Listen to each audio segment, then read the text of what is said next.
فيلمنا بيبدأ بعالم كده من الخيال، وبيكون عبارة عن مملكتين، والمملكتين دول بينهم مصانع الحداد وعداوة كبيرة. أول مملكة بيعيش فيها البشر عادي، بس بيحكمهم ملك جشع، وكل اللي في المملكة بيغيروا من المملكة التانية وجمالها. والمملكة التانية اسمها موروز، ودي مملكة بيعيش فيها كائنات سحرية وغريبة، ومن ضمن الكائنات دي جنية اسمها ميليفيسنت. ميليفيسنت بتكون من أقوى الكائنات اللي في المملكة لأنها عندها قوة جبارة، وبتكون محبوبة من اللي في المملكة رغم سنها الصغير. وبنشوف إن في يوم ميليفيسنت بتتمشى في المملكة عادي، لقت الحراس قافشين في بشري وبيقولوا له إنه حرامي لأنه سرق مجوهرات، والولد ده اسمه ستيفن. ودخلت ميليفيسنت وطلبت منه يرجع المجوهرات علشان الحراس ما يعملوش معاها الصح، ورجعها فعلا. اتمشوا مع بعض في الغابة شوية ودردشوا، وقال لها انه يتيم وفقير وحياته صعبة. فضلت ميليفيسنت تواسيه وتمشوا لحد مملكة البشر، ولما جت تسلم ميليفيسنت عليه علشان تودعه، حصل حرق بسيط في ايدها لانه لابس خاتم حديد، والحديد بيحرق الجنيات. واول ما عرف ستيفن كده فضل يعتذر لها ومسك الخاتم رماه.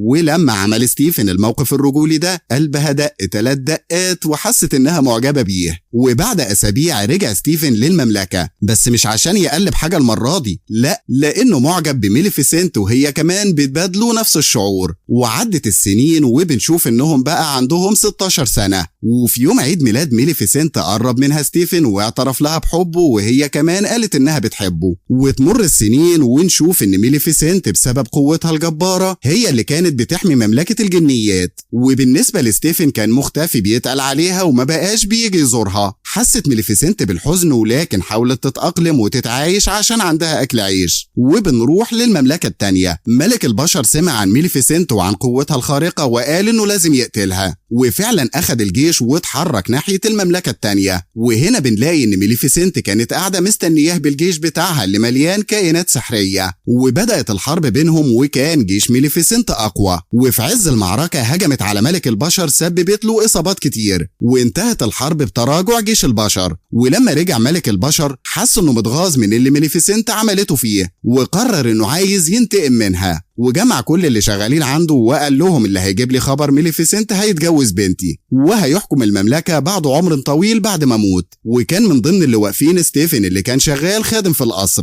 وبعد ما سمع ستيفان الكلام ده اتوغوش على حبيبة القلب وراح ينبهها، وقال لها اللي الملك عايز يعمله. ما اهتمتش بكلامه لانها كانت متضايقة منه. اعتذر لها وسامحته، وبعد كده قعدوا مع بعض وشربها ستيفن مشروب. وبعد ما شربته اغمى عليها. وهنا بنكتشف ان ستيفن كان جاي يخلص عليها مش يقتلها، ولسه كان بيرفع السكينة علشان يقتلها. اتردد انه يعمل كده وفكر في فكرة ثعبانية، هي انه يقطع اجنحة ميليفيسنت كأنه قتلها ويوديهم للملك كإثبات انه قتلها. وراح بيهم للملك، والملك فرح جدا وقال له انه هيكون الوريث بتاعه وانه هيجوزه بنته. وبعدين بنشوف ميليفيسنت وهي بتفوق من الغيبوبة اللي كانت فيها، وبتكون متأثرة وصعبان عليها نفسها من اللي حصل. وقررت تتحول من جنية لطيفة لكائن شرير، وقررت انها مش هتثق في حد تاني وهتنتقم من ستيفان. بس واجهتها مشكلة انها مش هتعرف تطير من مكان لمكان تاني، وقررت انها هتجيب غراب اسمه ديفل يساعدها ويتنقل هو من مكان لمكان. وحولت ميليفيسنت الغراب لإنسان، وقالت له انها عايزاه يجيب لها اخبار مملكة البشر علشان تبدأ خطة الانتقام. وبعد ايام مات ملك البشر واتجوز ستيفان بنته، وبقى هو الملك من بعده. وبيعرف ديفل الخبر ده وبيروح يبلغه الميليفيسنت اللي بتحزن جدا لما بتعرف. زادت رغبتها في الانتقام وبقت شريرة اكتر واكتر، والكائنات اللي عايشة معاها بعد ما كانوا بيحبوها بقوا يخافوا منها. وبعد شهور بنشوف ديفل وهو جاي من مملكة البشر علشان يبلغ ميليفيسنت ان مرات الملك خلفت طفلة اسمها أورورا، وان في حفلة النهاردة في المملكة بمناسبة المولودة الجديدة. وقررت ميليفيسنت انها مش معقولة تفوت مناسبة زي دي، وانها هتروح تبارك وتهني بنفسها. واقتحمت الحفلة ودخلت بارك، وبتقول بنبرة مكر لستيفن انها زعلانة انه ما عزمهاش على الحفلة. قال لها انت مش مرحب بيكي هنا اصلا، ويلا توكلي على الله. فقالت له انا مش جايه لك، انا جايه للمولوده اديها هديه. وراحت للمولوده وقرت عليها لعنه، وقالت لهم انها هتعيش حياه جميله لحد سن 16 سنه، بعد كده هتنام نومه ابديه. اترجاها ستيفن وقال لها ما تعمليش كده في بنتي. قالت له ترجاني تاني ونشوف الموضوع ده. اترجاها فعلا وغيرت ميليفيسنت اللعنه، وهي إن المولودة ممكن تقوم من النوم الأبدية بس في حالة قبلة الحب الحقيقية. وهنا ميليفيسنت خلاص ما بقتش تصدق إن في حب بعد اللي عمله معاها ستيفن، وإنه هم عندهم 16 سنة ضحك عليها، فقررت تنتقم في أقرب حد ليه، وبتمشي وفي عينيها نظرة انتصار. وبعد كده بنشوف ستيفن وهو بيدي بنته ل3 جنيات يربوا بنته علشان خايف من ميليفيسنت، وعلى أمل إنهم يعرفوا يفكوا اللعنة اللي عليها قبل 16 سنة. وحاول ستيفن يخلص من ميليفيسنت وبعت لها مجموعة من الجيش، لكنها كانت عاملة جدار سحري من الأشجار يمنع أي حد دخول المملكة. وبياخدوا الجنيات أورورا لكوخ سري وبيتحولوا لستات كبار علشان يعرفوا يعتنوا بيها. وبالرغم من إن الكوخ مكان سري إلا إن ديفل عرف مكانهم لأنه كان بيراقبهم. ولما بلغ ديفل ميليفيسنت بالمكان راحت زارتها، ولما شافتها ميليفيسنت قالت لها كلام زي إنك وحشة ومش جميلة وبتحاول تخوفها،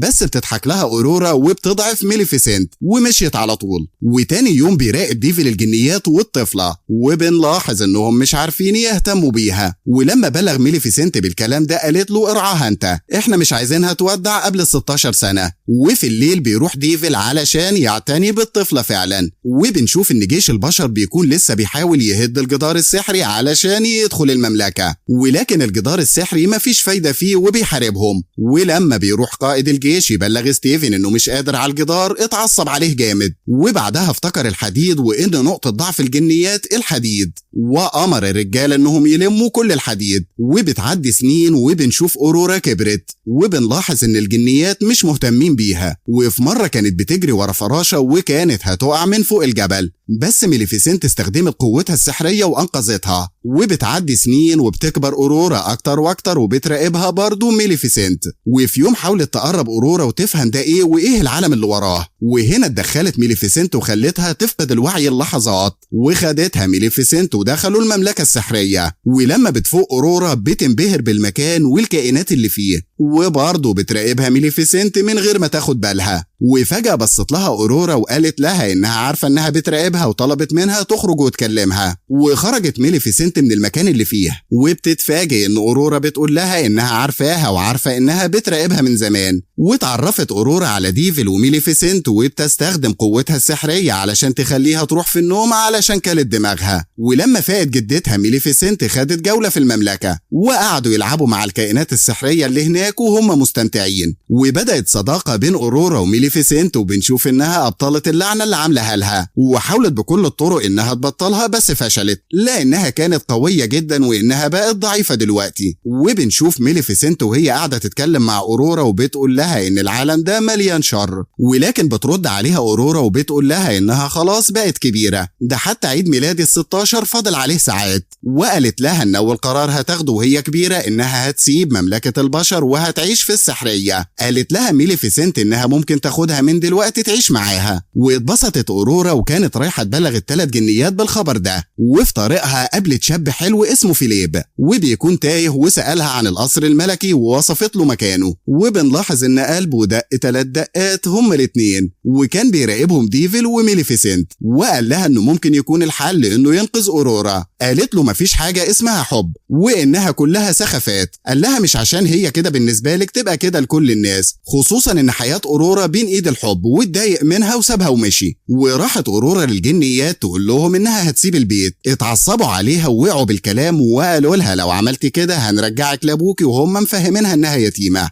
بعد كده شرحوا لها الجنيات كل حاجة بأدق التفاصيل وعرفت الحقيقة كلها. وبعد كده قابلت ميليفيسنت وواجهتها بالحقيقة واعتذرت لها، لكن أورورا حست إنها انخدعت وسابتها ومشيت. وبعدين راحت أورورا لوالدها وهو اتعرف عليها بسهولة لأنها شبه أمها جدا. واتعصب الجنيات إنهم رجعوها قبل عيد ميلادها بساعات، وأمر والدها إنهم يحبسوها في أوضة، ولكنها اتمكنت إنها تهرب منها. وهي بتتمشى في القصر جات الساعة 12 واشتغلت اللعنة ودخلت في حالة النوم الأبدي. وهنا بتظهر ميليفيسنت ومعاها فيليب علشان يقبلها قبلة الحب الحقيقية، ولكن مفيش فايدة وكل الناس كانت قلقانة. وأكتر واحدة كانت قلقانة هي ميليفيسنت اللي باستها وهي ندمانة. وبنتفاجئ هنا إن اللعنة بتتفك وبتفوق أورورا أورورا، وده لأن ميليفيسنت حبتها حب حقيقي زي بنتها فعلا، وده كان الحب الحقيقي، وخدتها ميليفيسنت علشان يخرجوا من القصر. بس الجيش بيهجم عليها وبيرمي عليها شبكة من الحديد اللي بيسيب حروق للجنيات، وفي اللحظة دي يتحول ديفل لتنين وطلع نار من بقه علشان يبعد عنها الجنود ويقدر ينقذها. وهنا راحت تدور أورورا على أي حاجة تنقذهم بيهم، لأن الجنود برضو اتلموا حوالين ديفل وبيهاجموه. وهنا ظهر لنا ستيفن وهو بيقرب من ميليفيسنت علشان ينتقم منها بنفسه، لكن بنتفاجئ بأورورا وهي بتدي الجناحات لميليفيسنت، وده لأن ستيفن كان لسه محتفظ بيها، وخدتها ميليفيسنت وقدرت تتصدى للجنود، وقدر ديفل هو كمان يتصدى للجنود ويحرقهم. وهنا ميليفيسنت خدت ستيفن وكانت هتقتله، لكن تراجعت في آخر لحظة، وأول ما مشيت وادت ظهرها حاول يقتلها، فأخدته وطارت بيه لمكان عالي ورمته من فوق، وقعدت تتفرج عليه وهو بيودع.